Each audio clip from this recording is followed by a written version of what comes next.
They stole my land. Those were the only words I could find the morning I came around a bend on my own trail and saw 38 brand new cabins glinting in the pale light. It was like waking up in a stranger's house and being told to go quietly so you don't disturb the guests. I had walked those woods since I was a kid. I knew every pine, every game trail, every old survey stake that marked the promise between a deed and the earth it covers. And now there they were, cabins I hadn't ordered, residents I didn't invite, a whole grid of electrical hookups and plumbing lines getting comfortable in my silence. If you'd been standing there, what would you have done? I own 50 acres outside town. It's not a ranch or a showcase property, just a stand of mature pines, a small lake that goes mirror calm at dusk, and the kind of quiet you can't buy unless you pay for years with your life. That Saturday, I headed out to check the fence line after a storm had blown through the previous week. Routine maintenance, that was my plan. That walk ended up changing everything I believed about property rights, emergency authority, and how quickly people will move boundary stones when they think no one is watching. The first cabin made no sense. Pale yellow siding, new concrete steps, a temporary meter box humming as if it had always been there. I stopped so fast my boots scuffed pine needles into a small drift. 3 days earlier I had walked the same trail. There had been nothing but ground cover and a deer that crashed off through the brush at my scent. Now a structure sat at least 5 feet inside my line, nestled like a tick in a dog's fur. Then I saw the second cabin. And the third. By the time I reached the far corner, there's an old glacial boulder there that's always been my landmark. I had counted 38 nearly identical buildings set with military precision across my woods. The sight made my chest tight. I pulled my phone from my pocket and started documenting everything. Foundations, trench lines, electrical runs tied neatly into conduits, plumbing connections that disappeared into the sandy loam toward a central line. This wasn't a fly-by-night camp. These were permanent installations with full utilities and clean finish work. Somebody had built a neighborhood on my land and hadn't thought I'd mind. Permits taped to each front door flashed in the breeze. At the top, Temporary Emergency Housing Authority, followed by stamps and signatures that might have fooled a casual glance. The more I studied them, the more wrong they felt. Logos were fuzzy, like a copy of a copy. The permit numbers weren't in any sequence I'd ever seen from our county. My gut tightened. A truck came easing down what used to be a narrow footpath and was now, as if by magic, a service road. The driver parked, climbed out wearing a construction vest, and walked up with the confidence of someone whose name was on the blueprint. "Morning. You the inspector we were expecting." He checked his clipboard, voice pleasant, professional, a little too practiced. "I'm the property owner," I said. Something shifted behind his eyes. Confidence slid to confusion and then to a worried sort of courtesy. "Sir, this is designated emergency housing. We have all the proper permits from the county. Been working on this project for months." He flipped his papers like a student who'd studied and knew the teacher was about to ask the wrong question. "Months," I repeated, looking at the fresh concrete, the unstained boards.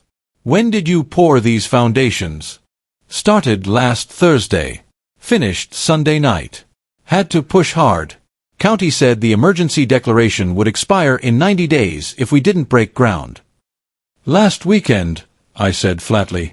"You built 38 cabins, with diagnostic-level electrical work, fully inspected plumbing, and cured concrete, in 4 days." He straightened a little. Emergency response requires speed. Even he seemed to hear how impossible it sounded. I crouched at the nearest slab. The concrete was fully cured, no dark-to-light gradient, no damp chill rising. The electrical work was tidy, the conduit runs level and clean. The plumb lines were so true you could have used them to level a surgeon's hand. This was weeks, not a weekend. Someone was lying, and I had the dirt under my knee as a witness. Who authorized construction? I pulled up my scanned deed on my phone and showed him the parcel map. He studied the screen for a long second, swallowed, and finally said, "Valerie Grant, with the Homeowners Association. Said the land was available for emergency use under county authority. We have the paperwork." He handed me a thick folder. On top was an emergency declaration dated 6 months earlier authorizing temporary housing for displaced families. It would have been noble if the crisis mentioned hadn't ended months ago. The county website said so in big letters. I checked while he stood there. The letter of authorization had expired long before anybody poured a slab. But the part that iced my blood was the property description. My coordinates, accurate right down to the last minute and second, but listed as belonging to a shell company called Community Development Partners, not to me. Somebody had rewritten ownership in ink bold enough to fool contractors and a crew of electricians. I photographed every page while the man shifted his weight. "Sir, if there's a mistake, you need to take that up with the HOA. We're just contractors. We go where the permits say." Walking back toward my house, I studied everything I'd missed in my shock. The cabins avoided my best pines and made smart use of flat ground near the lake. Whoever placed them had walked this land with a surveyor's eye long before the first truck rolled. At the far corner, a metal survey marker that had always been my legal anchor was gone. I found it a minute later, buried under a concrete step, smudged with fresh cement. They hadn't just ignored the boundary, they'd tried to erase it. I called the county clerk while I was still on the trail. "I need to verify ownership and any active emergency declarations affecting Parcel 47, North District." "Hold, please," the clerk said. There was a few minutes of too cheerful music, and then her voice returned. "Sir, that property shows clear title under Aaron Brooks. No emergency declarations currently active for that parcel. Is there a problem?" "Yes," I said. "There's a village where my woods used to be." That night I covered my kitchen table with a deed, survey maps, and the photos I'd taken. It wasn't just trespass. It was calculated real estate fraud disguised as emergency response. I poured a mug of coffee and started cross-checking construction timelines. Every professional article I could find said the same. Concrete needs time to cure. Power inspections don't happen at midnight. Plumbing requires pressure tests and sign-offs. The weekend miracle was physically impossible. Monday morning I took a box of evidence to the county clerk's office. The building smelled like old paper and budget coffee. Linda Martinez, the clerk who'd taken my call, had the kind of eyes that catch details other people miss. "Mr. Brooks," she said, motioning me over. "After we spoke, I pulled your file. Then I started cross-referencing permits with nearby parcels, and I found something you need to see." The official records confirmed what I already knew. What Linda had pulled together blew the scope wide open. "Here's what bothers me," she said, opening a second folder. I started contacting the names listed in related filings. A farmer in Westfield County showed me photos of his orchard bulldozed and replaced with cabins. A widow in Harrison County cried while pointing at photos of the land where her children had played. Linda fanned out letters and photos like a dealer laying down a hard hand. Survey stakes hammered in at night. Property owners told emergency declarations stripped their choices. Every case uses the same legal language, the same authorization codes. "How many properties?" I asked, already braced. 2 confirmed cases in Westfield, 16 victims. 1 major incident in Harrison, 12 structures. All 3 counties connected by nearly identical paperwork. Linda's frustration was audible. She'd seen a pattern and lacked the authority to stop it alone. I looked at the victim names and numbers. It was easier to be angry at systems. Harder to think about people who had buried pets on a corner of their yard and found a utility trench through the spot. Did any of them get their land back? She shook her head. Westfield still in court after 18 months. Harrison's victims got a partial settlement. The structures remain. The longer they stand, the harder they are to remove. Her voice softened. They counted on that. "Who is Valerie Grant?" I asked, remembering the contractor's answer. Linda typed. A web bloomed on her screen. President of 3 homeowners associations. Board member of Community Development Partners. Authorized signatory on emergency housing contracts in all 3 counties. Everything fit. The HOA. The shell company. The emergency housing scam. The legal language that looked right enough to pass a glance from someone tired at a permitting desk. "I shouldn't share active investigation details," she said, leaning closer and lowering her voice, "but my supervisor needs to know. The district attorney has been asking about housing fraud. Your case might be the missing piece." Out in the parking lot, I called a number Linda had given me. David Sullivan answered on the second ring. "If you're with the Housing Authority or any lawyer connected to Valerie Grant, I have nothing more to say, he said, voice worn thin.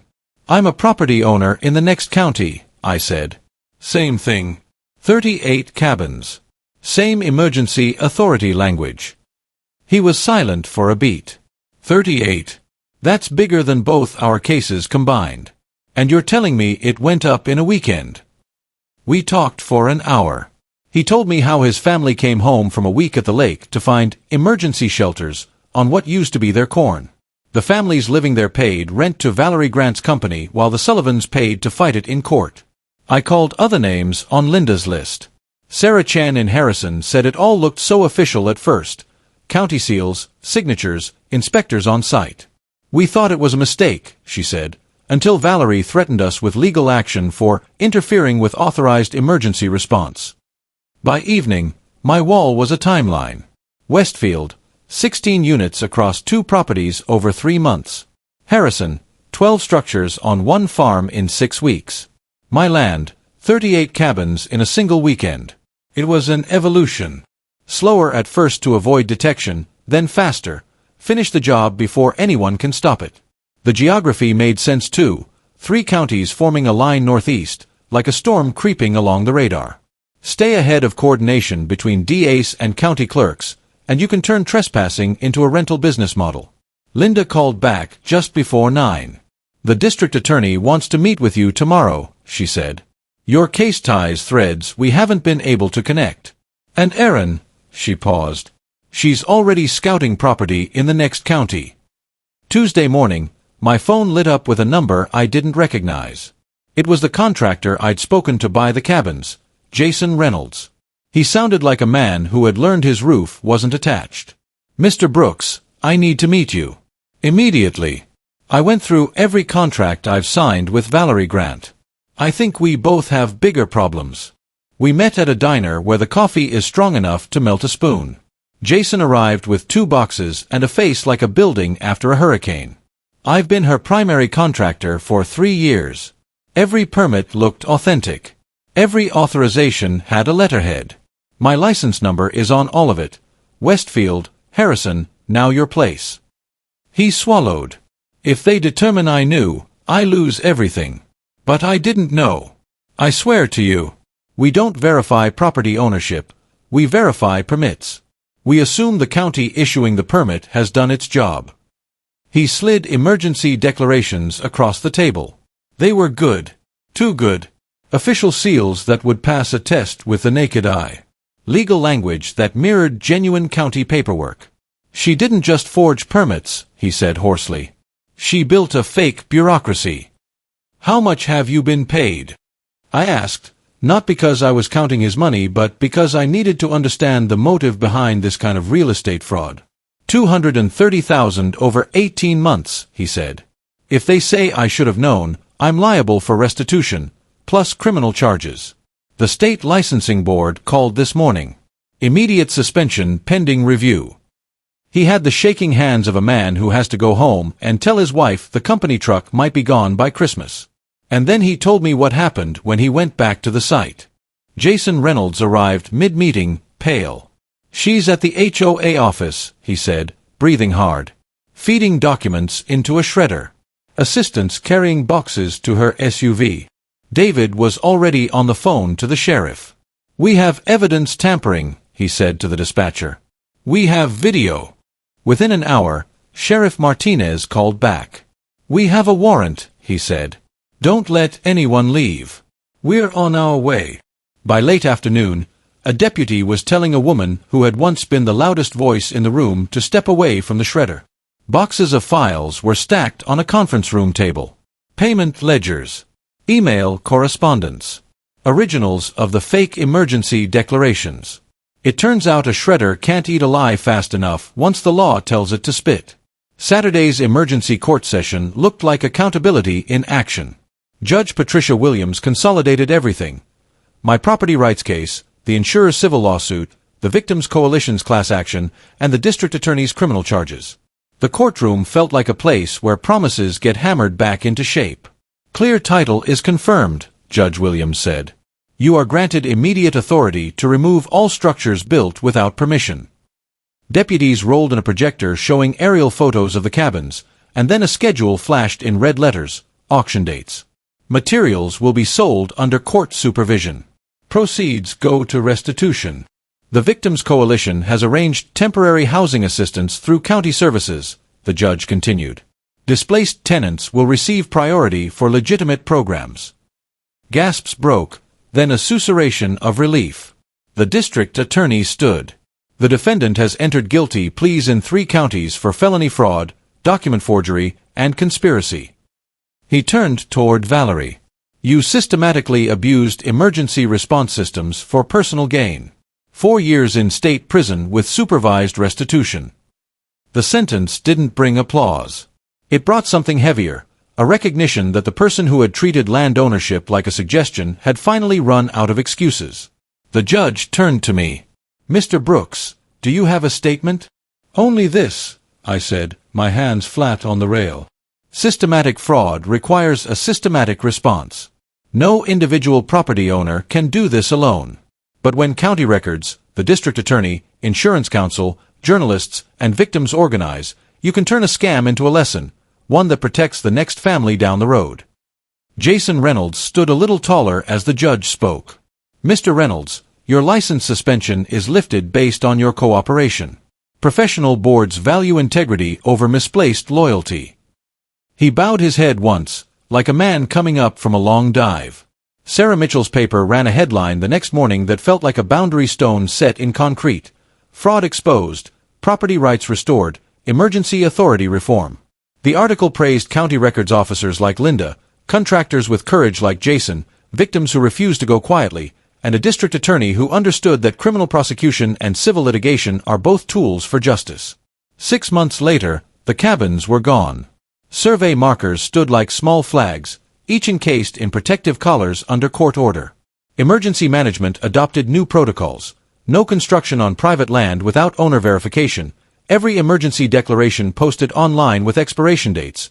Notifications sent by mail and email to recorded addresses. The state licensing board began sharing investigations across county lines so bad actors couldn't run one county over and repeat the same scam. The insurance industry set up new fraud detection protocols keyed to suspicious emergency housing patterns, cross-checked with public records. We held a small gathering by the lake. Neighbors, victims, a few county officials who had earned their coffee that year. Lanterns floated out, one for each family made whole through restitution. Some cried. Others just stood and watched light move across water that had reflected too many illegal roofs for too long. We unveiled a simple brass plaque embedded in a stone near the shoreline. It didn't name heroes. It named a principle. This land is protected by court order and the people whose names are on its deed. Abuse of emergency authority is a crime. Property rights are not suggestions. The HOA had new leadership. They rolled out reforms that put financial transparency on the agenda and clipped the wings of anyone who thought emergency meant do what I say. Residents signed a pledge wall promising to show up, ask questions, and watch how decisions were made. There were checks handed out that night for restitution, the court-supervised process converting frozen assets and auction proceeds into something a person could take to a bank. A retired farmer folded his envelope, cleared his throat, and said, "For the first time in 2 years, I can sleep."